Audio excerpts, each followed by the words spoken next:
திண்டுக்கல்லில் புகார் மனு மீது பல மாதங்களாக நடவடிக்கை எடுக்காத காவல் ஆய்வாளரை பணியிட மாற்றம் செய்து மாவட்ட காவல் கண்காணிப்பாளர் உத்தரவிட்டுள்ளார்.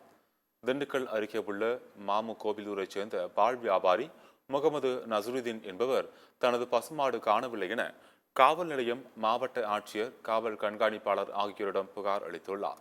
ஆனால் 10 மாதங்களாகியும் இதுவரை மனுக்கள் மீது நடவடிக்கை எடுக்கப்படவில்லை என கூறப்படுகின்றது. இந்நிலையில் இது தொடர்பாக நேற்று முகமது நசுருதீன் மகன் முகமது நசீர் என்பவர் தனது உறவினர்களுடன் காவல் ஆய்வாளர் சந்திரமோகனை நேரில் சந்தித்து பேசியுள்ளார். அப்போது இந்த சம்பவத்தை காவல் ஆய்வாளருக்கு தெரியாமல் நசீர் வீடியோவாக பதிவு செய்துள்ளார்.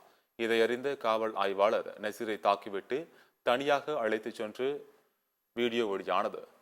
இதைத் தொடர்ந்து ஆய்வாளர் சந்திரமோகனை பணியிட மாற்றம் செய்தும் அவரது வாகன ஓட்டுநர் உபைது ரஹ்மான் என்பவரை பணியிட நீக்கம் செய்தும் மாவட்ட காவல் கண்காணிப்பாளர் உத்தரவிட்டுள்ளார்.